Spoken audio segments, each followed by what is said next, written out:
வாழ்க வையகம், வாழ்க வையகம், வாழ்க வளமுடன். இது ஸ்கை யோகா கனடாவின் வாராந்த சிறப்பு சிந்தனை நிகழ்ச்சி. அடுத்ததாக இன்று இணையதளம் வாயிலாக ஜூம் வாயிலாக வருகை தந்துள்ள அனைத்து வேதாத்ரி அன்பு உள்ளங்களையும் வருக வருக என வரவேற்று வாழ்த்தி வணங்குகிறோம். எனக்கு சந்தர்ப்பத்தை தந்த கனடா ஸ்கை யோகா சென்டரை சிறப்பாக வழிநடத்தி வரும் தலைவர் சிவசங்கரம் ஐயாவிற்கும் அவரது துணைவியாருக்கும் நன்றியும் வாழ்த்தும் தெரிவித்து அடுத்த சிறப்பு சிந்தனை உரை பகுதிக்கு செல்கிறோம். இன்று நமக்கு சிறப்பு சிந்தனை உரையாற்றமுடன் இணைந்திருப்பது நமது பேரன்புக்கும் மதிப்புக்கும் உரிய அருட்செல்வி அம்மா அவர்கள். எமது மன்றத்தில் பேராசிரியர் அருட்செல்வி அம்மாவை தெரியாதவர் என்று எவரும் இல்லை. அம்மா என்றாலே அருட்செல்வி அம்மாதான் என்பது எமது ஸ்கைக மன்றத்தில் எல்லோருக்கும் தெரிந்த ஒன்றே. பேராசிரியர் அருட்செல்வி அம்மா அவர்கள் WCSC அழியாறில் விஷன் அகாடமி டைரக்டராக பணியாற்றி வருவர்.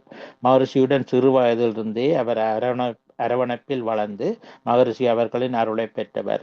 பல கிராமிய திட்டங்களை செயற்படுத்தியும் அவற்றை முன்னின்று நடைமுறைப்படுத்தியும் வருபவர். 2018 எமது மன்றத்திற்கு பல ஆலோசனைகளையும் அறிவுரைகளையும் வழங்கி வருபவர். பல சிந்தனை உரைகளை எமக்கு தொடர்ந்து வழங்கி வரும் அம்மா அவர்கள் தற்போது அருட்பேராற்றில் அன்பு குரல் என்ற கவிதை தொகுதிகளை சிறப்பாக வழங்கப்படுத்தி அந்த அன்பு குரலை எமக்கும் கேட்கத்தக்கதாக எமது அறிவுநிலை உயர்த்தி கொண்டிருக்கும் தொடரில் இன்று 3வது கவிதை விளக்கத்தை தருமாறு அம்மாவை அன்புடன் அழைக்கிறோம். அருட்செல்வி அம்மா, வாழ்க வளமுடன். வாழ்க வளமுடன் ஐயா, மிக்க நன்றிகள். வாழ்க வளமுடன். வாழ்க வையகம், வாழ்க வையகம், வாழ்க வளமுடன். குருவே துணை. குரு வணக்கம். எப்பொருளை, எச்செயலை, எக்குணத்தை, எவ்வுயிரை ஒருவர் அடிக்கடி நினைந்தால் அப்பொருளின் தன்மையாய் நினைப்போராற்றல் அறிவினிலும் உடலினிலும் மாற்றம் காணும். இப்பெருமை இயல்பூக்க நியதியாகும். எவரொருவர் குருவை மதித்து ஒழுகினாலும் தப்பாத குரு உயர்வு மதிப்போர் தம்மை தரத்தில் உயர்த்தி பிறவி பயனை நல்கும்.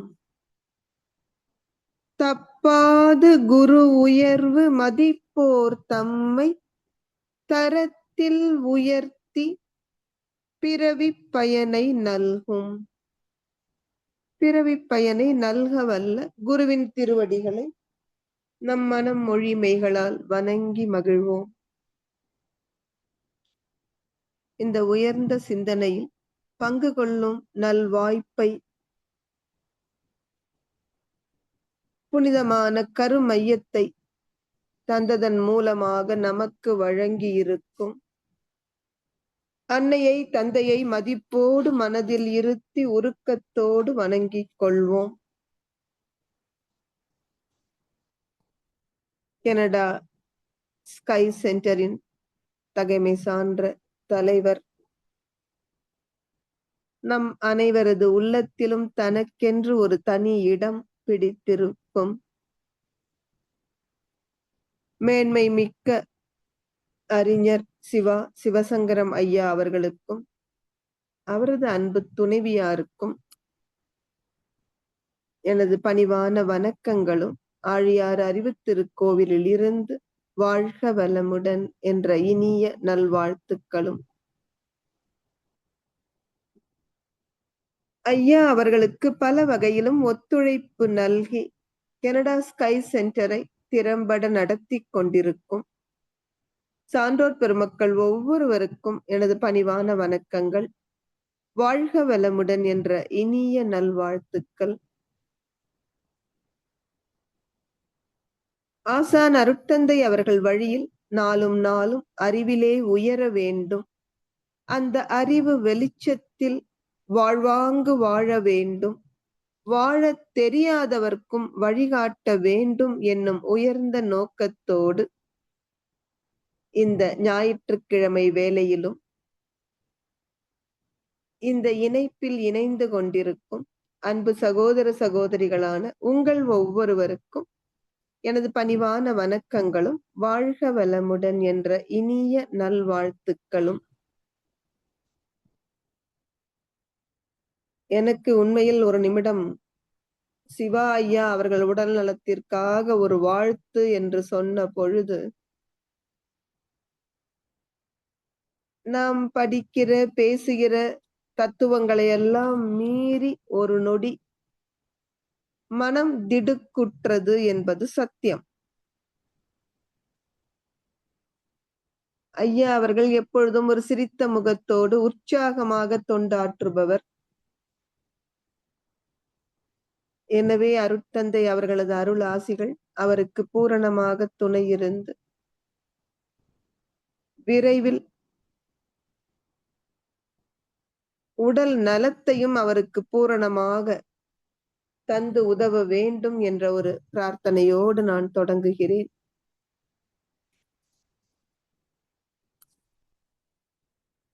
அருட்பேராற்றலின் அன்பு குரல். நாம் ஏற்கனவே வேதம் புதிது என்ற தலைப்பில் காந்த தத்துவத்தை சிந்தித்திருக்கிறோம்.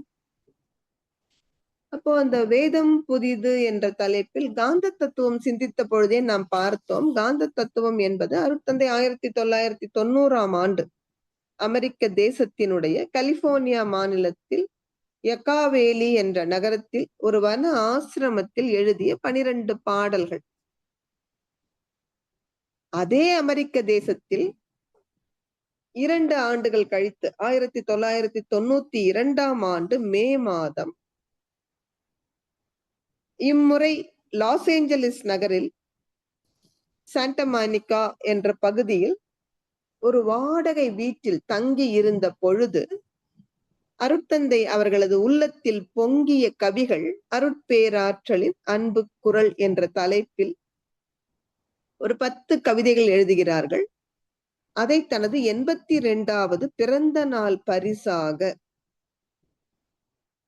இந்த 10 கவிதைகளுக்கும் அவரே தன் கைப்பட தமிழிலும் ஆங்கிலத்திலும் விளக்கம் கொடுக்க, அதன் பிறகு அந்த கவிகளை அருட்தந்தை பாட அமெரிக்க தேசத்திலேயே ஒரு சகோதரர் ஆங்கிலத்தில் விளக்கத்தை படிக்க அனைத்துமே ஒலிப்பதிவு செய்யப்பட்டன. முதலில் நமக்கு ரெக்கார்டு தான் கிடைத்தது. அதன் பிறகுதான் அருட்தந்தை வந்து புத்தகமாக அதனுடன் ஜெனடிக் சென்டர் என்ற ஒரு கருமையம் குறித்த கட்டுரையும் இணைத்து ஒரு சிறு நூலாக தனது 82வது பிறந்த நாளின் அன்பு பரிசாக வழங்கினார். நாம் இதை முதல் வகுப்பில் ஒரு முன்னுரையாக கொஞ்சம் ஆழமாக விரிவாக பார்த்தோம். 2வது வகுப்பில் முதல் கவிதையை சிந்தித்தோம். இன்று 3வது வகுப்பு. இன்றைக்கு 2வது கவிதையை நாம் சிந்திக்க போகிறோம். 2வது கவிதையில் கையில் புத்தகம் இல்லாதவர்கள் நம்ம ஸ்கிரீன்ல பார்க்கலாம். ஐயா அவர்கள் மிக அழகாக 2வது கவிதையை ஸ்கிரீன்ல கொண்டு வந்துட்டாங்க. தலைப்பு பாருங்க, அருட்தந்தை என்ன அழகா சொல்றார். அறிவு விரிந்தால் அவனே நான். முதல் கவிதை தான் இந்த புத்தகத்தின் தலைப்பாகவும் அமைந்தது. அருட்பேராற்றலின் அன்பு குரல் என்று முதல் கவிதை. 2வதில் சொல்கிறார், அறிவு விரிந்தால் அவனே நான். மனித பிறவியின் நோக்கமே இறை உணர்வு பெறுவதுதானே. தெய்வ புலவர் திருவள்ளுவரும் பிறவி பெருங்கடல் நீந்துவர், நீந்தார் இறைவன் அடி சேராதார் என்கிறார். இந்த இறை உணர்வு பெறும் பொழுது இந்த பிறவியாகிய பெருங்கடலை நீந்த முடியும். பிறவி எடுத்ததன் பயன் அவனே நானாக உணர்ந்து கொள்வது. அதைத்தான் இறைவணக்க பாடலிலும் பார்த்தோம். அவன் நீ ஒன்றாய் அறிந்த இடம் அறிவு முழுமை அது முக்தி. அப்போ அந்த அவனே நான் என்பது எப்பொழுது தெரிய வரும் என்றால், அருட்தந்தை சொல்கிறார்கள், அறிவு விசாலமாக வேண்டும். கவிதையை பாருங்கள். பரவெளியாய் பரந்து விரிந்துள்ள பெரும் பொருளே, பற்றற்ற தெய்வம் என்று பற்றினேன் உணர்ந்தேன். சிரம் அமர்ந்து மன அலையை சீரமைத்த பேற்றால் சிறப்புடைய பேரண்ட சீரியக்கம் கண்டேன். நரன் என்ற சிற்றெல்லை நான் கடந்த போது நான் நீயாய் கூர்தலறம் நல்லியல்பு அறிந்தேன். கரம் குவித்தேன் நீயே நான் இரண்டும் ஒன்றே என்று கலங்கமின்றி நீ நானாய் விளங்கும் பேரறிவில். எப்படி தொடங்குகிறார் பாருங்க. விளக்கம் எழுதுகிற பொழுது அருட்தந்தை தொடங்குகிற அவருக்கு அந்த விசாலமாக அப்படி விரிந்து நிற்கிறார் அல்லவா. அப்ப அவரையும் அறியாமல் வெளிப்படுகிற வார்த்தை, ஓ எல்லாம் அல்ல முழுமுதற் பொருளான தெய்வமே. நேரடியா அந்த இறைவன் கிட்டே பேசுறார். நீ எப்படி இருக்கப்பா? நீ சுத்த வெளியாக எல்லை காண முடியாத அளவுடையதாக பறந்து விரிந்திருக்கின்றாய். ஆனால் மக்கள் நிலை எப்படி இருக்கிறது? நீ சுத்த வெளியாக இருக்கின்ற காரணத்தால் வெளி இல்லாத இடமே இல்லை. அப்ப நீ எங்கும் நீக்கமர நிறைந்திருக்கிறாய்.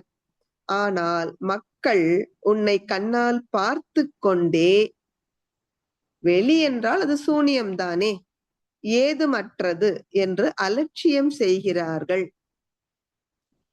அதனால்தான் அவர்கள் வாழ்வில் இத்தனை துன்பம். அருட்தந்தை இன்னும் ஒரு கவிதையில் கூட சொல்லி இருப்பார்கள்.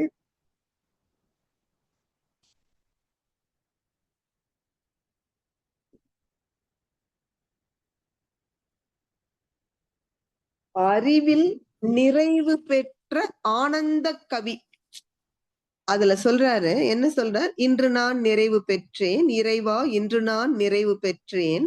நிறைய பேர் அந்த கவிதையை படிச்சிருப்பீங்க. நின்றேன் நடந்தேன் உன்னை நினைந்து தேடி அலைந்தேன், சென்றேன் பலவிடங்கள் சிந்தனை விரிந்த பின் இன்று நான் நிறைவு பெற்றேன். இறைவா, இன்று நான் நிறைவு பெற்றேன். இறைவெளி காட்சியாக எல்லாரும் கண்ணால் கண்டும். வெளியே பார்க்காம யாராவது இருக்கிறோமா இந்த உலகத்துல?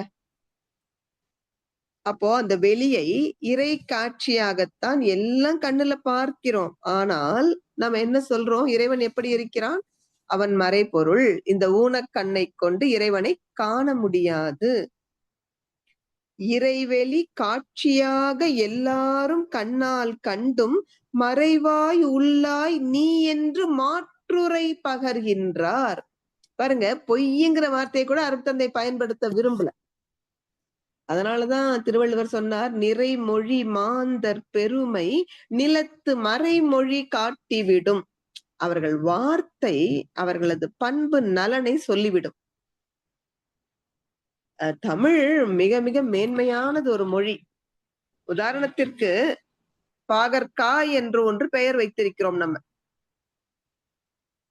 அதனுடைய தன்மை என்ன? கசப்பு என்பதை சொல்ல விரும்பாமல் தமிழர்கள் அதற்கு என்ன பெயர் கொடுக்கிறார்கள்? பாகு என்றால் வெள்ளப்பாகு நமக்கு தெரியும். இனிப்பு தான் பாகு, சர்க்கரை பாகு. பாகு அல் காய். பாகற்காய்ங்கிறது என்னப்பா? அதனுடைய தன்மை என்ன? கசப்பு. அப்ப அதுக்கு என்ன பெயர் கொடுக்கறாங்க? அது பாகு அல் காய், இனிப்பு அற்ற காய். இதுதான் பெரியவர்களது மேன்மை பொருந்திய குணம். அதே போல பாருங்க, நமக்கு உயர்திணை என்று பெயர் மனிதர்களுக்கு. மனிதர்கள் அல்லாதவற்றை உயர்வுக்கு என்ன எதிர்ச்சொல் சொல்வோம்? தாழ்வு என்று தானே சொல்கிறோம். அப்ப இது உயர்திணை என்றால் ஆடு மாடு எல்லாம் தாழ்த்திணை என்று சொல்லலாம் அல்லவா?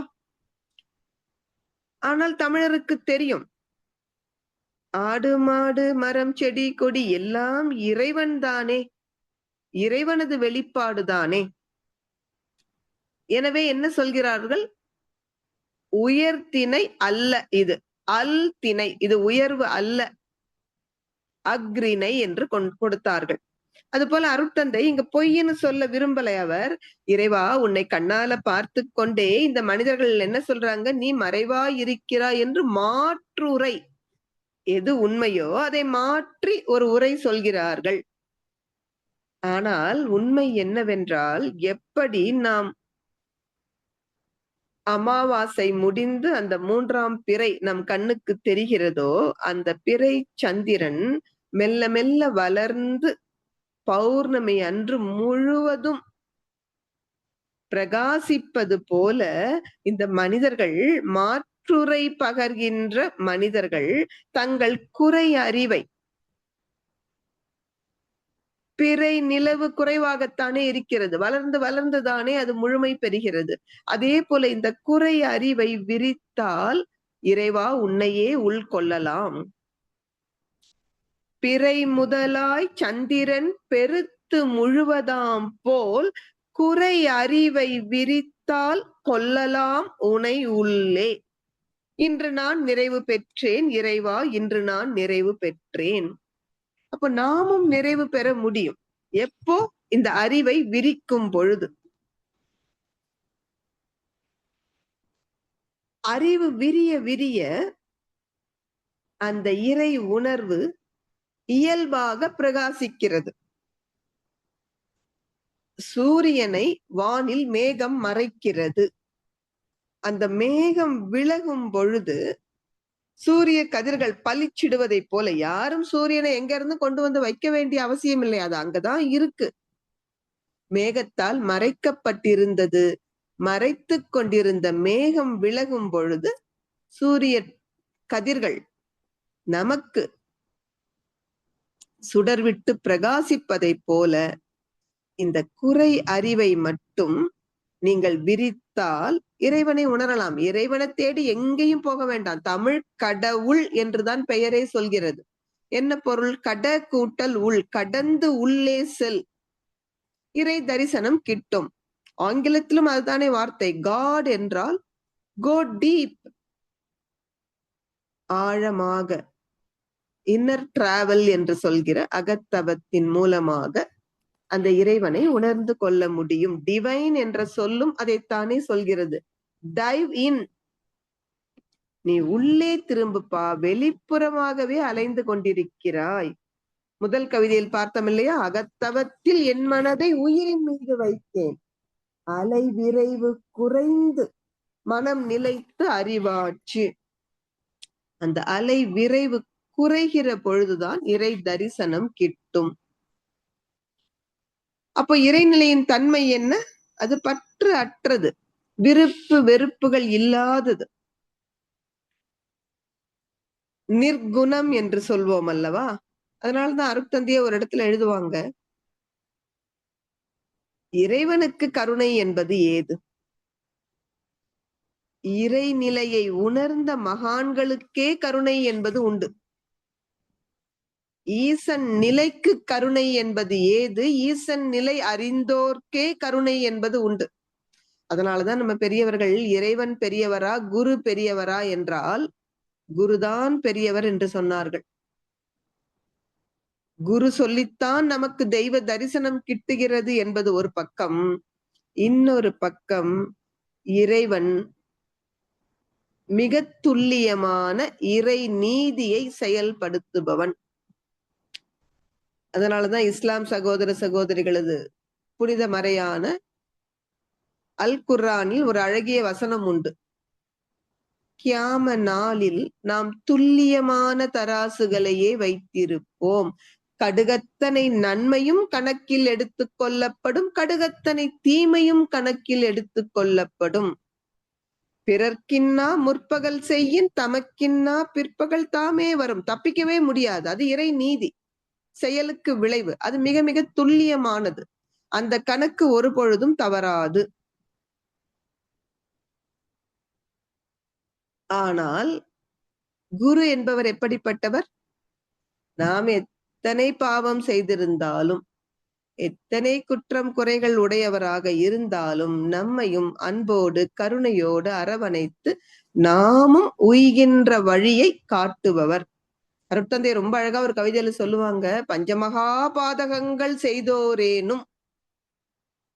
பாருங்க, பஞ்சமகா பாதகம், பொய், கொலை, களவு, சூது, காமம் இத்தனையும் செய்திருந்தாலும் பகுத்தறிவால் விளைவறிந்து எண்ணி எண்ணி சஞ்சலத்தில் ஆழ்ந்து உள்ளம் உருக்கத்தோடு சன்மார்க்க நிலை காண துடித்து நின்றால் அஞ்சாதீர், அன்புடனே உமையும் ஏற்போம், அறிவு நிலை அறிவிப்போம், அமைதி காண்பீர், துஞ்சாமலும் கூட நாடுவோர்க்கு துணை புரிதல் எம் கடமையாக கொண்டோம். அவன் பஞ்சமகா பாதகம் செய்தவன். ஆனா குரு என்ன பண்றாராம், தூங்காம கூட அவன் உய்வதற்கு அருள் நெறியை காட்டுபவர். அதனாலதான் தெய்வத்தை விட குருவை நாம் கொண்டாடுகிறோம். அப்ப அருட்தந்தை சொல்கிறார்கள், இந்த இறை நிலையை நீ பற்றற்ற தெய்வம், அது பற்றற்றதால் தான் துல்லியமான இறை நீதியை வழங்க முடிகிறது. குருவும் பற்றற்றவர் தான், ஆனால் அவர் கருணையின் வெள்ளம். அந்த கருணை வெள்ளம் என்ன சொல்கிறது, குற்றவாளி பாவி என்று யாரும் இல்லை உலகிலே, அனைவரும் இறைவனது தோற்றம் தானே. அப்படி இருக்கும்பொழுது நீ யாரை குற்றவாளி அல்லது பாவி என்று தீர்ப்பிடுவாய்? சூரியனை மேகம் மறைத்திருப்பது போல அவனிடம் அந்த இறைத்தன்மை மறைந்து காணப்படுகிறது. அதனால் பாவங்கள் வெளிப்பட்டு தோன்றுகிறது. நீ மெல்ல மெல்ல ஒரு சுடர் விளக்கை தூண்டுவது போல அவனுள் இருக்கும் அந்த இறைத்தன்மையை குருவானவர் தன் கருணையினால் தூண்டுகிற பொழுது அவனும் உய்ய முடியும். எனவே அருட்தந்தை சொல்கிறார்கள், நான் பற்றற்ற தெய்வத்தை பற்றினேன், தவத்தின் மூலமாகத்தான் பற்ற முடியும். எப்படி தவம் செய்தார்? சிரம் அமர்ந்து மன அலையை சீரமைத்த பேற்றால் சிறப்புடைய பேரண்ட சீரியக்கம் கண்டேன். அன்றைக்கு துரிய தவம் தான் அதிகமாக பயிலப்பட்டு வந்த தவம். அருட்தந்தை தான் பின்னாளில் துரியாதீதம் என்ற தவத்தை தானே வடிவமைத்து கொடுத்தார். அதனால்தான் நம்மால் இன்று பறந்து விரிந்து பரவெளியை உணர முடிகிறது. துரிய தவத்தில் சிரம் என்றால் நம் உச்சம் தலை. அங்கே ஆழ்ந்து ஆழ்ந்து ஒடுங்கி தவம் இயற்றும் பொழுது இந்த பேரண்டத்தில் சிறப்புமிக்க இந்த பிரபஞ்சத்தினுடைய சீரியக்கத்தை உணர்ந்து கொள்ள முடிந்தது. அந்த வார்த்தையே பாருங்க, பிரபஞ்சம். சமஸ்கிருதத்தில் பஞ்ச என்று எங்க வந்தாலும் 5 என்று பொருள். இந்த பேரியக்க மண்டலம் எப்படி இருக்கிறதா? பிரசாதம் என்றால் என்ன? மேன்மையான. பிர என்ற சொல் மேன்மையான என்ற பொருளுடையது. பிரபஞ்சம் என்பது வேற ஒண்ணும் இல்லை, பஞ்சபூத கூட்டு. இந்த பஞ்சபூத கூட்டு மேன்மையான பஞ்சபூதங்களின் விகிதாச்சார வேறுபாடுதான் பிரபஞ்சமாக இருக்கிறது. ஆக நீங்க பேரியக்க மண்டலத்தை ஆராய்ச்சி செய்து பார்த்தால் இந்த 5 பௌதீக பிரிவுகளை தவிர அங்க வேற ஒண்ணும் கிடையாது. அதனுடைய சீரியக்கம் எப்படி இருக்கு? அருட்தந்தை அழகா எழுதுவாங்க, பேரியக்க மண்டலத்தை தத்துவங்கள் 10ஆக விளங்கிக் கொள்வோம், பெரிய சுமை மனதிலிருந்து இறங்கிவிடும், மனமறிவாம் சிவமும் ஆகும். ஓரியக்கமற்ற நிலை, வெட்ட வெளி இருப்பு, அதுவே ஆதியாகும். உள்ளமைந்த ஆற்றலே உருண்டியங்கும் விண்ணாகும். நிறைவெளியில் விண் சுழல விரிவு அலை நெடுவெளியில் கலப்புற வான்காந்தமாட்சி. நிகழ்காந்த தன்மாற்றம் அழுத்தம் ஒலி ஒலி சுவையாம் மனம் மனமாம். சீரியக்க சிறப்புகளை விளைவுகளை உள்ளுணர்ந்தால் அது மெய்ஞானம். சிந்திப்போம், உணர்ந்திடுவோம், சேர்ந்திருப்போம் இறைநிலையோடு என்றும் எங்கும்னு ஒரு கவி கொடுப்பாங்க. சீரியக்க சிறப்புகளை, விளைவுகளை உள்ளுணர்ந்தால் அதுதான் மெய்ஞானம். இந்த பேரண்டம் எப்படி இயங்குகின்றது என்ற சீரியக்கத்தை, அந்த இயற்கையின் ஒழுங்கமைப்பை, துல்லியமான இறை நீதியை உணர்கிற பொழுது அது மெய்ஞானம். அகத்தவத்தின் மூலமாகத்தானே அந்த மெய்ஞானம் ஒரு மனிதருக்கு கிட்டும். அப்போ இந்த பேரியக்க மண்டலம் எப்படி இயங்குகின்றது? பிரம்மஞான பயிற்சி எடுத்தவர்களுக்கு தெரியும். பிரபஞ்ச தன் மாற்றம் என்றே அருட்தந்தை மிக அற்புதமான ஒரு உரை கொடுப்பார். இருந்தது சுத்த வெளிதான். முதலில் கும் இருட்டு. அந்த வெளியில் அடங்கி இருந்த தன்மைகள் என்ன? விரைவும் அறிவும், வேகம், விவேகம் என்று சமஸ்கிருதத்துல சொல்வோம். அருட்தந்தை அதை இன்னும் கொஞ்சம் விரித்து அந்த வெளியின் தன்மை பூரணம், அது வற்றாயிருப்பு, பேராற்றல், பேரறிவு, காலம் எனும் வலம் நான்கும் ஒன்றிணைந்த பெருவெளி என்று சொல்வார். இப்ப யோசிச்சு பாருங்க, அந்த சுத்த வெளி அது கும் இருட்டு, ஆனால் அதனுடைய தன்மைகள் 4: பிளனம், ஃபோர்ஸ், கான்சியஸ்னஸ் அண்ட் டைம். பூரணம், பேராற்றல், பேரறிவு, காலம். அப்ப உள்ளடங்கி இருந்த ஆற்றல் என்ன செய்கிறது? அது தன்னிருக்க சூழ்ந்தழுத்தும் ஆற்றல், self compressive surrounding pressure force. தன்னைத்தானே இறுக்கிக் கொள்கிற பொழுது அது மிக மிக நுண்ணிய இறை துகளாக வெளிப்படுகிறது. ஆங்கிலத்தில் ஃபார்மேட்டிவ் டஸ்ட் என்று சொல்கிறோம். இருந்தது சுத்த வெளி ஒண்ணுதானே. இப்போ இந்த சுத்த வெளியின் தன்னிருக்க சூழ்ந்தழுத்தும் ஆற்றலால் அது தன்னைத்தானே இறுக்கி நொறுங்கி இறை துகளாக வெளிப்பட்ட பொழுது அந்த இறை துகள் இப்ப எங்க போகும்னு சொல்லுங்க? இருக்கிறது சுத்த வெளி ஒண்ணுதான். அப்போ வெளிவந்த இறை துகள் சுத்த வெளியில தானே இருந்தாகணும். அந்த இறைத்துகள் என்கிற நிலையில் அருட்தந்தை அதை அன்மானிஃபெஸ்டட் மேக்னட்டிசம் என்று எழுதுவார்கள். எப்பொழுது இறைத்துகள்கள் இணைந்து விண் என்கின்ற முதல் பௌதீக பிரிவு வந்ததோ அங்குதான் அது மேனிஃபெஸ்டட் மேக்னட்டிசம் என்று வெளிப்பட்டு காட்சியானது. விண்ணில் தானே காந்தம் முதல் தன்மாற்றமான அழுத்தம் என்று வெளிப்படுகிறது. அதனாலதான் அங்க அது மேனிஃபெஸ்டட் மேக்னட்டிசம்.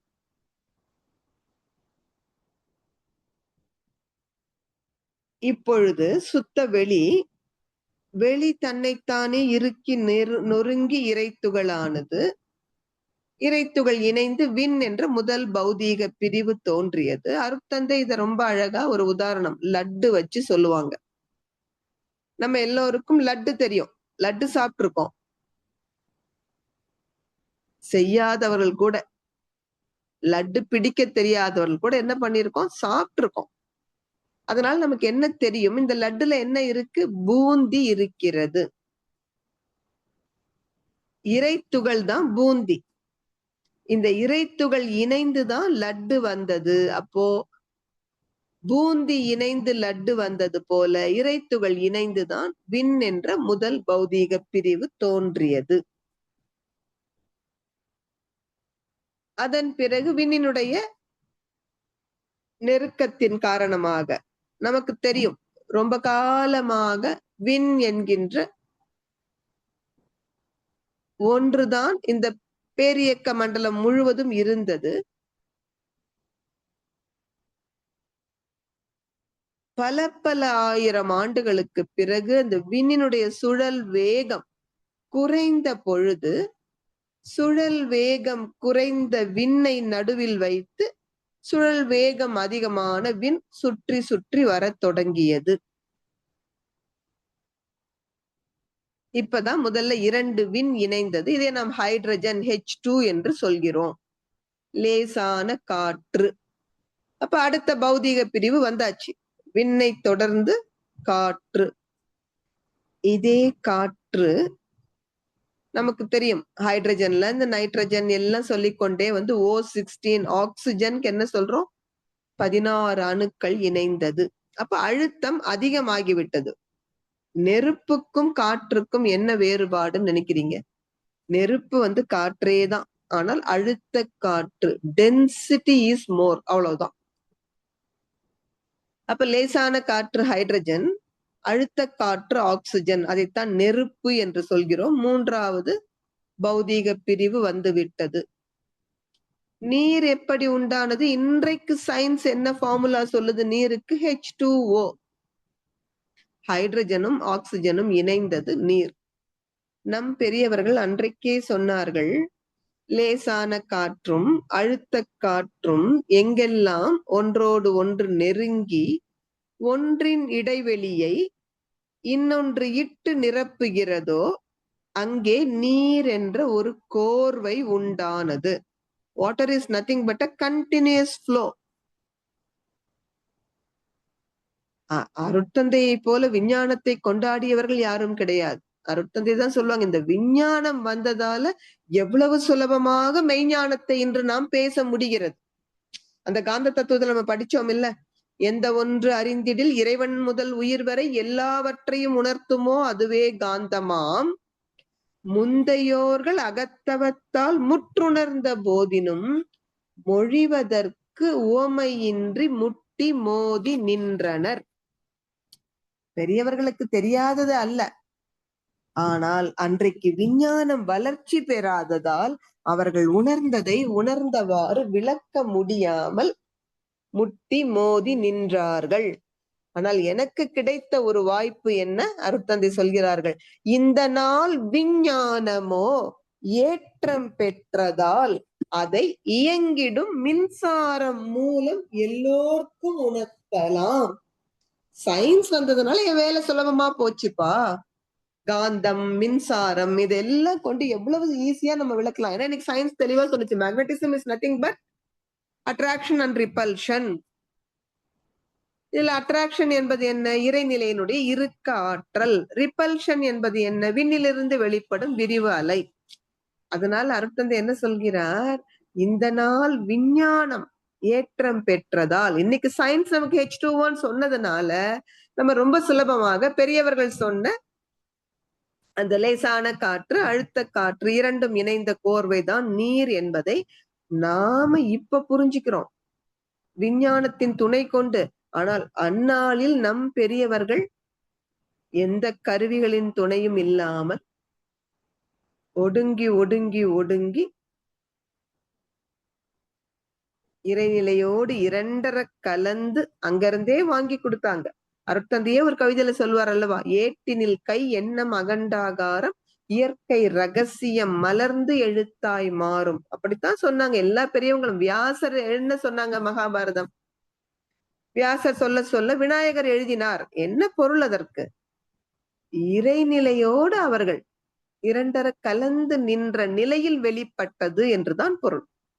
அதனாலதான் அந்த கதை கூட அருட்தந்தையே சொல்லுவாங்க, அந்த மகாபாரதத்துல அமாவாசை அன்று தர்ப்பணம் கொடுக்கணும், நாளைக்கு அமாவாசை, இன்றைக்கே கிருஷ்ணன் உட்கார்ந்து தர்ப்பணம் கொடுக்கிறான், தேவர்கள் நடுவுல ஒரே குழப்பம்.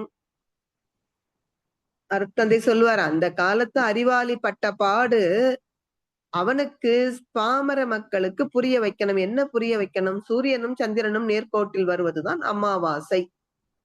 இத சொல்றதுக்கு அவன் என்ன அழகா கதை வைக்கிறான் மகாபாரதத்துல.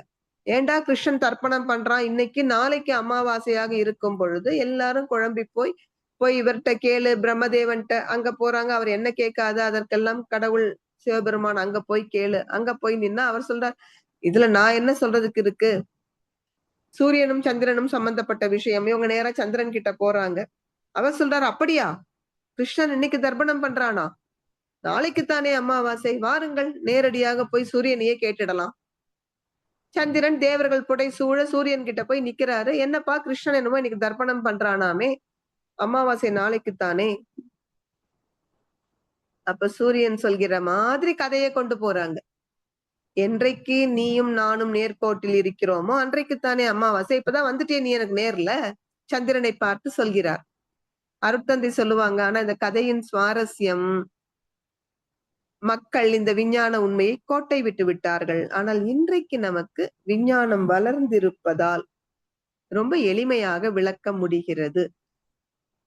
எனவே அந்த நீர் வந்தது, லேசான காற்றும் அழுத்த காற்றும் இணைந்து அதன் பிறகு நீரேதான் கெட்டிப்பட்ட பொழுது அது நிலம் என்ற 5வது தத்துவமானது. அதனாலதான் நம்ம பெரியவர்கள் சொன்னார்கள், மண்ணிலே விண்ணை கண்டான். உண்மையில் பஞ்சபூதம் பஞ்சபூதம் என்று நாம் பேசினாலும் இருப்பது விண் ஒன்றுதான். அந்த விண்ணினுடைய விகிதாச்சார வேறுபாடுகளுக்கு ஏற்ப வேறு வேறு பெயர்களால் அழைக்கிறோம். 2 அணுக்கள் சேர்ந்தால் காற்று, இன்னும் அழுத்தம் அதிகரித்தால் நெருப்பு, காற்றும் நெருப்பும் சேர்ந்தால் நீர், நீர் கெட்டிப்பட்டால் நிலம். ஆனால் எல்லாம் என்னது? விண்ணினுடைய அடர்த்தி நிலை வேறுபாடுகள் தானே. இருப்பது இந்த விண் ஒன்றுதான். அதனாலதான் பெரியவர்கள் சொன்னார்கள், மண்ணிலே விண்ணை கண்டான். அவனுக்கு விண்ணவர் என்றே பெயர். ஏன்னா மண் என்பது என்ன? விண்ணினுடைய கூட்டம். இது நம்ம பெரியவங்க நிறைய அவங்க சொல்லாத இடமே இல்லை. இந்த பிரபஞ்சம் என்பது வெறும் பஞ்சபூதங்களின் கூட்டு என்பதை எத்தனை அழகா விளக்குறாங்க. அவை பாட்டி சொல்றாங்க. என்ன சொல்றாங்க அவை பாட்டி? பரமாய சக்தியுள் பஞ்சமாபூதம் தரம் மாறி தோன்றும் பிறப்பு. பரமாய சக்தி என்பது வெட்டவெளி. இருந்தது வெளி ஒண்ணுதான்ப்பா. அந்த வெளிக்குள், அதாவது அவ்வை பாட்டி போல விஞ்ஞானத்தின் உச்சத்தை தொட்டிருக்காங்க பாருங்க. இந்த தன் மாற்றம்ங்கிற வார்த்தை அருட்தந்தை நமக்கு இப்ப கொடுக்கிறார், டிரான்ஸ்பர்மேஷன் என்று. தமிழ்ல தன் மாற்றம்னா என்ன பொருள்? தானே மாறுகிறது, ஒன்றிலிருந்து ஒன்றாக. இந்த வார்த்தையை அவை பாட்டி அன்னைக்கே பயன்படுத்தி இருக்காங்க பாருங்க. பரமாய சக்தியுள் பஞ்சமா பூதம் தரம் மாறி தோன்றும் பிறப்பு. என்ன அர்த்தம்? தரம் மாறி, இறைநிலையின் தரம் மாறியதால் இந்த பஞ்சபூதம் வந்தது. தன் மாற்றம் தான். அப்போ வெளியில இருந்து எங்கேயும் எதுவும் வரல. அதனாலதான் அருட்தந்தை இந்த கிரியேஷன் தியரி என்று சொல்லப்படுகிற படைப்பு கொள்கையை பற்றி பேசுற பொழுது அருட்தந்தை சொல்லுவாங்க, இறைவன் இந்த உலகை படைத்தான் சொல்லிட்டு வேகமா அந்த இடத்தை விட்டு நகர்ந்துடணும். என்ன காரணம்? அதுக்கு மேல கேள்வி கேட்டா பதில் சொல்ல முடியாது. இறைவன் உலகை படைத்தான் என்றால் எதை கொண்டு படைத்தான் அடுத்த ஒரு கேள்வி கேட்பாங்க. இன்னொரு பொருளை கொண்டு இந்த உலகை படைத்தான் என்றால் அந்த பொருள் இறைவனை விட மேன்மையானது, அப்படித்தானே அர்த்தம். இறைவனால் தானாக படைக்க முடியாததால் இன்னொரு பொருளை கொண்டு படைத்தார் என்றால் அந்த இன்னொரு பொருள் இறைவனை விட மேன்மையானது என்ற ஒரு சிந்தனை வரும் அல்லவா. இதுக்கெல்லாம் இடமே கொடுக்காம இறைவன் உலகத்தை படைச்சான்னு சொல்லிட்டு வேக வேகமா இடத்தை காலி பண்ணணும்னு அருட்தந்தை சொல்லுவாங்க. ஆனால் அவ்வை பாட்டி அந்த காலத்திலே சொல்றாங்க, எங்க இருந்தும் எதையும் எடுத்து படைக்கலப்பா, தானே அடைந்த மாற்றம். பரமாய சக்தியுள் பஞ்சமா பூதம் தரம் மாறி தோன்றும் பிறப்பு.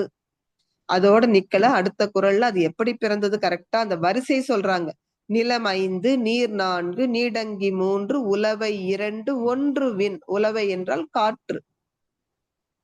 விண் என்பது முதல் தத்துவம், மண் என்பது 5வது தத்துவம். அதிலும் ஒரு நுட்பம் இருக்கிறது. ஏன் 5வது தத்துவமான நிலத்தை முதலில் சொல்கிறார் அவை? விண் 1, உலவை 2, அப்படித்தானே வரணும் வரிசை. அவை பாட்டி சொல்றாங்க, அப்பா விண் தான் முதல்ல வந்தது, அப்புறம் காற்று நெருப்பு நீர் நிலம் என்று 5 பௌதீக பிரிவுகள் வந்தன. ஆனா நான் வாழ்க்கையை தொடங்கியது இந்த நிலம் என்ற மண்ணில் தான். இந்த மண்ணில் இருந்துதான் என் சிந்தனை விரிந்தது. மண் எப்படி வந்தது என்று பல காலம் ஆராய்ச்சி செய்தேன். அதன் பயனாக நீர்தான் இருந்தது, நீர் கெட்டிப்பட்டு நிலமானது என்ற உண்மை எனக்கு புரிந்தது. எனவே நான் நிலத்திலிருந்துதான் நீருக்கு போனேன். வந்த வரிசை நீர் கெட்டிப்பட்டு நிலமானது. ஆனால் நான் என் அறிவை இந்த நிலத்தில் இருந்துதான் உயர்த்தி விரித்து கொண்டு போகிறேன். அதன் பிறகுதான் நீர் எப்படி வந்தது என்கிற பொழுதுதான் அழுத்த காற்றுக்கு போனேன். அதன் பிறகுதான் லேசான காற்று, அப்புறம்தான் விண் என்ற முதல் பௌதீக பிரிவு. அதனால வரிசை எப்படி சொல்றாங்க அவ்வை? நிலம் 5, நீர் 4, நீடங்கி 3, உலவை 2, 1 விண். நான் போன வரிசை இதுதான். பிரபஞ்சம் தோன்றிய வரிசை விண், காற்று, நெருப்பு, நீர், நிலம். ஆனால் என்னுடைய அறிவை நான் எங்கிருந்து விரிக்கிறேன்? இந்த மண்ணிலிருந்து விரித்து விரித்து விரித்து இந்த பேரண்டத்தின் சீரியக்கத்தை கண்டுகொண்டேன். திருமூலரும் அதைத்தானே சொல்கிறார். மரத்தை மறைத்தது மாமத யானை, மரத்தில் மறைந்தது மாமத யானை, பரத்தை மறைத்தது பார் முதல் பூதம், பரத்தில் மறைந்தது பார் முதல் பூதம். மிக உயர்ந்த ஒரு சந்தன மரத்தில் செய்யப்பட்ட யானை பொம்மை நாம் எல்லாம் பார்த்து அந்த யானையை கண்டு வியக்கிறோம். இந்த அற்புதமான சிற்பி எப்படி செதுக்கியிருக்கான் பாருங்க. தூண் போல காலு, மரம் போல காது, சின்னஞ்சிறிய கண்கள், இப்படி எல்லாம் நம்ம சொல்கிறோம். யானையை பார்க்கிற நமக்கு அந்த மரம் தெரியல. மரத்தை மறைத்து விட்டது யானை. ஆனால் ஒரு தச்சன் வந்து பார்க்கிறான். அவன் அந்த மரத்தை பார்த்ததும் கண்டுகொள்கிறான். என்ன உயர்ந்த ஜாதி மரம் இது! இப்படி ஒரு மரத்தை நான் கண்டதே இல்லை. நல்ல விளைந்த மரம் இது. அவனுக்கு யானை கண்ணுக்கு தெரியல. அந்த மரத்துல யானை மறைஞ்சு போச்சு. அதே போலதான்ப்பா நீ பிரபஞ்சத்தை பார்த்தால் அது இறைவனை மறைத்து விட்டது. பரத்தை மறைத்தது பார் முதல் பூதம். பிரபஞ்சம் என்பது என்ன? பார் என்றால் இந்த உலகம். இந்த உலகம் முதலான 5 பௌதீக பிரிவுகளும், பூதம் என்றால் பௌத்தம் என்பதனுடைய ஒரு மறுவின சொல் தான் பூதம். இந்த பிரபஞ்சத்தை நீ பார்க்கிற பொழுது 5 பூதங்களின் வெளிப்பாடாகத்தானே பிரபஞ்சத்தை பார்க்கிறோம். 5 தாண்டி வேற ஒண்ணுமே இல்ல பிரபஞ்சத்துல. இந்த பார் முதலான 5 பூதங்களும் பரத்தை மறைத்து விட்டன. அதனாலதானே அந்த சித்தர் பாடினார். நந்த வனத்தில் ஓர் ஆண்டி அவன் 4-6 மாதமாய் குயவனை வேண்டி கொண்டு வந்தான் ஒரு தோண்டி, அதை கூத்தாடி கூத்தாடி போட்டுடைத்தாண்டி. இந்த பிரபஞ்சம் என்ற நந்தவனத்தில் பூத்த இறுதி மலரான மனிதன் வந்து பார்த்தான். இந்த நந்தவனத்தின் அழகில் மயங்கி தான் வந்த வேலை மறந்து விட்டது. அருட்தந்தை ரொம்ப அழகா எழுதுவார்.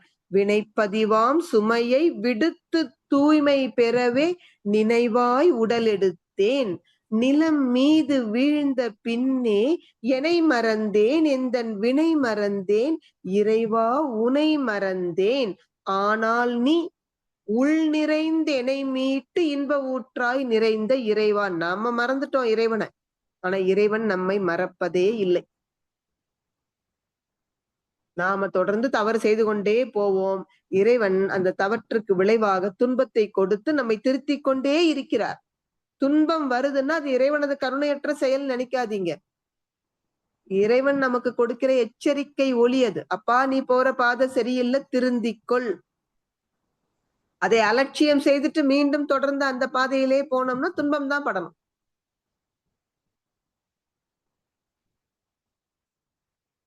அதனாலதான் நம் பெரியவர்கள் வாழ்க்கையை நீ வாழ தெரிந்து வாழணும்னா உனக்கு தத்துவம் தெரிஞ்சிருக்கணும். தத்துவம் என்றாலே உண்மை என்று பொருள். அப்ப இந்த பேரண்டம், இதனுடைய சீரியக்க சிறப்பு, இதையெல்லாம் உணர்ந்து கொள்வது அகத்தவத்தினால்தான் முடியும் என்று சொன்னார் அருட்தந்தை. எப்படி பரத்தை மறைத்ததோ இந்த பௌதீக பிரிவுகள், பிரபஞ்சம் என்ன செய்து விட்டது? பரத்தை மறைத்து விட்டது. ஆனால் உண்மை தெரிந்தவர்களுக்கு பரத்தில் மறைந்தது பார் முதல் பூதம். என்னதான் பஞ்சபூத கூட்டாக அனைத்து தோற்றங்கள் இருந்தாலும் உண்மை தெரிந்தவருக்கு என்ன தெரியும்? இறைவன் தான். அவ்வை பாட்டி சொன்ன மாதிரி பரமாய சக்தியுள் பஞ்சமாபூதம் தரம் மாறி தோன்றும் பிறப்பு.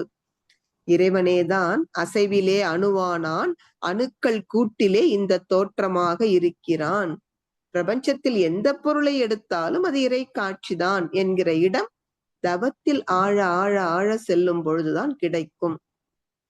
அடுத்தது அர்த்தம் என்ன சொல்கிறார்? நரன் என்ற சிற்றெல்லை நான் கடந்த போது நான் நீயாய் கூர்தலறம் நல்லியல்பு அறிந்தேன்.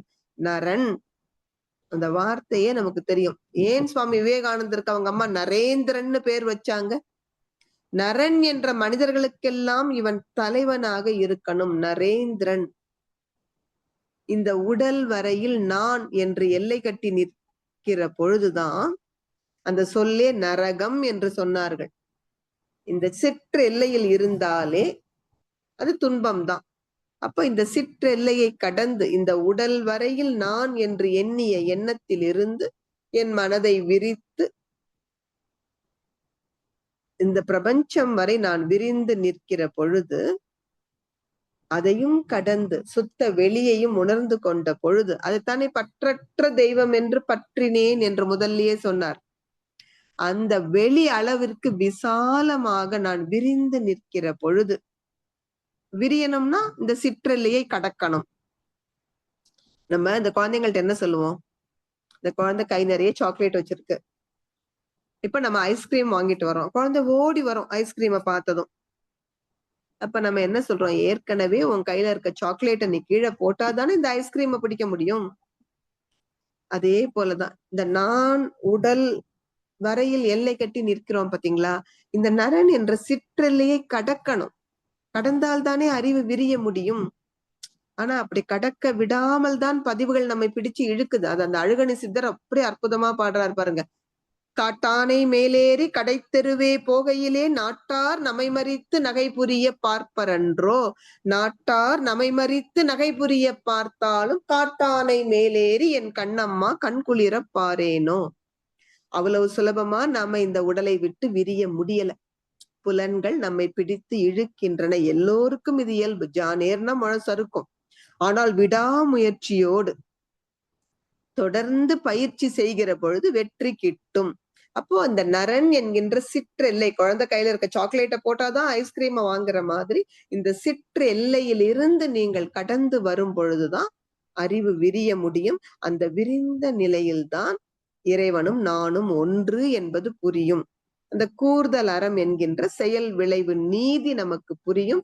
அந்த செயல் விளைவு நீதி என்பது என்ன? இறைவனது இயல்பு அது. அதனாலதானே செயலிலே விளைவாக வெளிப்படுவது இறைவன் என்று அருட்தந்தை சொன்னார். நீ தப்பு பண்ணிட்டு துன்பம் வரக்கூடாதுன்னு நினைக்கிறது என்ன பெரிய அறியாமை. ஏனெனில் நீ செயல் செய்யத்தான் உனக்கு அதிகாரம் உண்டு. செயலின் விளைவில் உனக்கு அதிகாரம் இல்லை. என்ன காரணம்? செயலின் விளைவாக வெளிப்படுபவன் இறைவன். அப்படியானால் தவறு செய்துவிட்டு துன்பம் வரக்கூடாது என்று நீ எத்தனை பிரார்த்தனை பண்ணினாலும் வீண்தான். என்ன அழகா அர்த்தத்தை சொன்னார். செயலிலே விளைவாக தெய்வ ஒழுங்கமைப்பிருக்க பயன் என்ன? தவறிழைத்து பரமனை பின் வேண்டுவதால். தப்பு செஞ்சுட்டு திருப்பதி ஏழுமலையானே அதுல ஒரு பார்ட்னர் ஆக்கிட்டு உண்டியல நிறைச்சிட்டா நீ தப்பிக்க முடியுமா? என்ன அறியாமை இது? இறைவனது இயல்பு என்ன? அது கூர்தல் அறம். செயலுக்கு விளைவு இறை நீதி துல்லியமானது, ஒரு சிறிதும் பிசகாது. இந்த இடத்துல அருட்தந்தை கரம் குவித்து நிற்கிறார். Total surrender. நீயே நான் இரண்டும் ஒன்றே என்று இந்த ரெண்டு கரத்தையும் குவிச்சிட்டார். இந்த ஜீவாத்மாவை கொண்டு போய் பரமாத்மாவோட சேர்த்து இரண்டும் ஒன்றே என்று கலங்கமின்றி நீ நானாய் விளங்கும் பேரறிவில். எங்க ரெண்டும் இணைய முடியும்? அந்த பேரறிவில். அந்த பேரறிவில் நாம தோயணும்னா கலங்கத்தை போக்கணும். இந்த உயிரின் கலங்கங்களான ஆணவம், கண்மம், மாயை என்ற முக்கலங்கங்களை நாம் போக்குகிற பொழுதுதான் இறைவனே நான் என்கின்ற அந்த உள் உணர்வு மலரும், இயல்பா மலரும். அதனால அருட்தந்தை என்ன சொல்றாங்க? அந்த இடத்துலதான் இந்த அருட்பேராற்றலின் அன்பு குரலை நம்மால் கேட்க முடியும். எந்த இடத்தில் அறிவு விரிந்து இறைநிலையோடு இரண்டர கலந்து நிற்கும் பொழுது. அதனாலதான் அந்த இடம் பெரியவர்கள் சொன்ன வார்த்தையே சமாதி என்று சொன்னார்கள். சமாதி என்றால் என்ன பொருள்? சமம் கூட்டலாதி. இட்ஸ் அ காம்பவுண்ட் வேர்ட் என்று அருட்தந்தை சொல்வார். ஒரு கூட்டு சொல்லது. ஆதிக்கு சமமாக அறிவு விரிந்து நிற்கிற நிலையில்தான் அவனே நான் என்ற இறை காட்சி விளங்கும். அப்படிப்பட்ட உயர்ந்த இறை காட்சி நம் ஒவ்வொருவருக்கும் இந்த பிறவியிலேயே கிட்ட குரு அருள் துணை புரிய வேண்டும் என்று ஆசான் அருட்தந்தை அவர்களின் சன்னிதானமான ஆழியாறு அறிவுத்திருக்கோவிலிருந்து பிரார்த்தனை செய்து இந்த உரையை நிறைவு செய்கிறேன். நன்றி, வணக்கம். வாழ்க வளமுடன். வாழ்க வளமுடன் அம்மா. சிறப்பான சிந்தனை உரை. அவனும் நானும் ஒன்று என்றதை எங்களோட மனம் ஏற்றுக்கொள்ளதே இல்லை. நீங்க இந்த அறிவு இருந்தால் அவனே நான் என்றதை எவ்வளவு வழங்கப்படுத்தி சொன்னாலும் உடனே கேள்விகள் வந்துருது. அப்ப அது அப்படி இருந்தா, கடவுள் இருந்தா ஏன் இந்த தண்டனையை தர வேண்டும் என்றா உடனடியாவே பதில் வந்துருது. செயல் விளைவாக தெய்வ ஒழுங்கமைப்பு இருக்கேண்டு வந்துருது. அப்படி ஒவ்வொரு விளக்கத்துக்கும் நல்ல விளக்கம் அம்மா. அதோட இருந்துட்டு வந்தது ஏன் இந்த பஞ்சபூத தத்துவங்கள்ல 4வது நீர் இருக்குது, அதையும் திருப்பி போய் நெருப்புக்கு அணைக்க முடியாதுன்ட்டு. ஆனா நெருப்புக்கு அணைக்க முடியாதுன்னு பார்த்தா உடனே H2வும் ஆக்சிஜனும் பிரிந்து அதே எரிய தொடங்கிடுது. அப்படி இறைவன் அமைப்பு புதுமை அம்மா, அருமை. வாழ்க வளமுடன் அம்மா. இப்ப நாங்க அடுத்ததா கேள்வி பதிலுக்கு போகலாம். அன்பர்கள் தமது கேள்விகளையும் கருத்துக்களையும் கைகளை உணர்த்தி மைக்கை அன்மியூட் பண்ணி பகிர்ந்து கொள்ளுமாறு அன்புடன் வேண்டுகிறோம். வாழ்க வளமுடன். கேள்விகளுக்கு போகலாம். ஐயா, எனக்கு ஒரு விண்ணப்பம். ஒரு 2 கேள்விகள் மட்டும் இன்னைக்கு எடுத்துக்கலாம். ஏன்னா இங்க இன்னைக்கு தலைவர் வந்திருக்காங்க. இப்ப நான் வரத்துக்கும் அதுதான் தாமதமானது. ஒரு சின்ன மீட்டிங் முடிச்சு ஒரு வேலை கொடுத்திருக்காங்க. அவங்க கிளம்புறதுக்கு நான் அது கையெழுத்து வாங்கணும். ஒரு 2 கேள்விக்கு மட்டும் பதில் சொல்லிட்டு இன்னைக்கு கொஞ்சம் நான் விடை பெற்றுக் கொள்கிறேன். நன்றி, வாழ்க வளமுடன். சரியம்மா, வாழ்க வளமுடன். நண்பர்கள் விரைவாக உங்கள் கேள்விகளையோ கருத்துக்களையோ முன்வையுங்கள். வாழ்க வளமுடன்.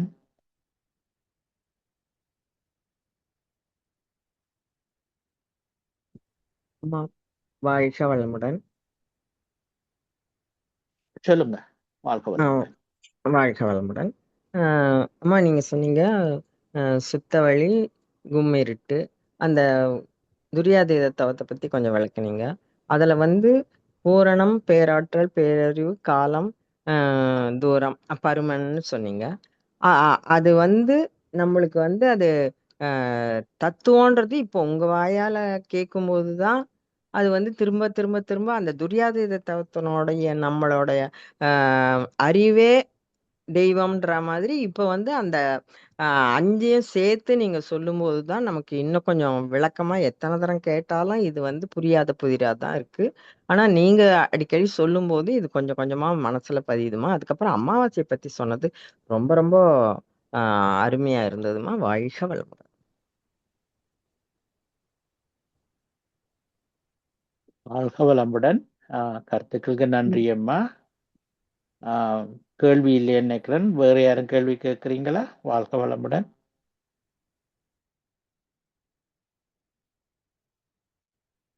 உண்மைதான் ஐயா சொன்னது போல் நல்லி அம்மாவுக்கு மிக்க நன்றிகள் அம்மா. திரும்ப திரும்ப இதை சிந்திப்போம். சிந்திக்க சிந்திக்கதான் அது நம்ம கருமயத்துல ஆழமா பதிஞ்சு நம்மளுடைய இயல்பா மாறும். நன்றிகள் அம்மா. வாழ்க வளமுடன். வாழ்க வளமுடன். வாழ்க மதன். ஜெகநாத் ஐயா அன்மியூட் பண்ணி இருக்கிறீங்க. கேள்விகள் உண்டா? வாழ்க வளமுடன் அம்மா. ரொம்ப அருமையா இருந்துச்சம்மா உங்க ஸ்பீச்சு. ரொம்ப அருமையா இருந்துச்சு அம்மா. இன்னொன்னு, அழகர் ராமானுஜம் காலம் அடைஞ்சிட்டாருமா. ஐயா எப்போ இது? இன்னைக்கு அம்மா, இன்னைக்கு. அடடா. ஓ, நாங்களே இங்க ஒரு சோகத்துலதான் இருக்கோம். நேற்று முன்தினம் பாத்தீங்கன்னா நம்முடைய டாக்டர் கே பெருமாள் ஐயாவோட புதல்வனது மரணம் ஒரு பெரிய இடியாதான் இறங்குச்சு எங்க எல்லாருக்கும். ஆமாமா ஆமாமா. ரொம்ப பெரிய சோகம் அது. இப்போது ஒரு வருத்தம். நான் உண்மையில நேற்று முன்தினம் தான் இங்க நம்ம கனடாவில இருந்து ஒரு கணவன் மனைவி ஏபிடிக்கு வந்திருந்தாங்க. அது எனக்கு அவ்வளவு ஒரு உற்சாகத்தை தந்தது. இப்படிதான் கனடாவில நிறைய பேராசிரியர்கள் உருவாகணும்னு சொல்லி பேசிக்கிட்டு இருந்தேன்.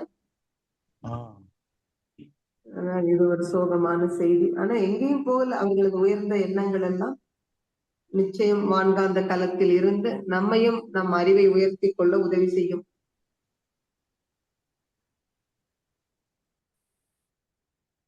நன்றி. வாழ்க வளமுடன். வேற கருத்துக்கள் உண்டா? முடித்துக் கொள்ளாமா நிகழ்ச்சியே? வாழ்க வளமுடன். வாழ்க வளமுடன். முடித்துக் கொள்வோம் ஐயா. வாழ்க சரி. வளமுடன் அம்மா. இத்துடன் நாம் இன்றைய ஐயாவினுடைய குரல் கேட்கலையேன்னு ஒரு ஏக்கம் இருந்தது. ஐயா வந்து அதை பூர்த்தி செய்து கொடுத்துட்டாங்க. வாழ்க வளமுடன் அம்மா. வாழ்க வளமுடன் ஐயா. இப்போ கொஞ்சம் உடல் சோர்வா இருக்குங்களா? இல்ல இல்ல, அப்படி இல்லையம்மா. சரி சரி. அப்பனா முதல் நீங்க தானே தொடங்குவீங்க கேள்வி பதில் நிகழ்ச்சிய. இல்ல, இன்றைக்கு இந்த நிகழ்ச்சியை நடத்துவதற்கு ஜனார் ஐயாவுக்கு அந்த பொறுப்பை கொடுத்திருக்க. அப்ப அவர் செய்கிறார். சிறப்பா செய்தாரு. அம்மா வழக்கம் போல மௌன நோன்பு. ஆமா ஆமா. வாழ்க வளமுடன் ஐயா. மிக்க வாழ்க நன்றி. வளமுடன். எங்க எல்லாரோட பிரார்த்தனைகள் ஆமா நீங்க பூரண உடல் நலத்தோடு இருக்கிறதுக்கு எப்பொழுதும் உண்டு. வாழ்க வளமுடன். நன்றிகள் அம்மா. வாழ்க வளமுடன். வாழ்க வளமுடன். நன்றிகள் அம்மா. இத்துடன் நாம் இன்றைய நிகழ்வுகளை நிறைவு செய்ய போகிறோம். அருள் பேராற்றின் அன்பு குரல் என்ற சிந்தனைகளை தந்து சிறப்பான கேள்விகளுக்கும் பதிலளித்த அருட்சொல்லியா அமர்களுக்கு கனடா சென்ற சார்பிலே மனமார்ந்த நன்றிகளை தெரிவித்துக் கொள்கிறோம். இப்போது பேராசிரியர் அருட்செல்வி அம்மா அவர்களுக்கு நமது மன்றத்தின் சார்பிலே ஒரு வாழ்த்து தெரிவிப்போம். அனைவரும் துரிய நிலைக்கு வந்துவிடவும். பேராசிரியர் அருட்செல்வி அம்மா அவர்கள். பேராசிரியர் அருட்செல்வி அம்மா அவர்களின் உடல் நலம், மனவளம், பொருளாதார வளம். பேராசிரியர் அருட்செல்வி அம்மாவின் அன்பு குடும்பம். பேராசிரியர் அருட்செல்வி அம்மாவின் வேதாத்திரிய தொண்டு. வாழ்க வளமுடன். வாழ்க வளமுடன். மிக்க நன்றி.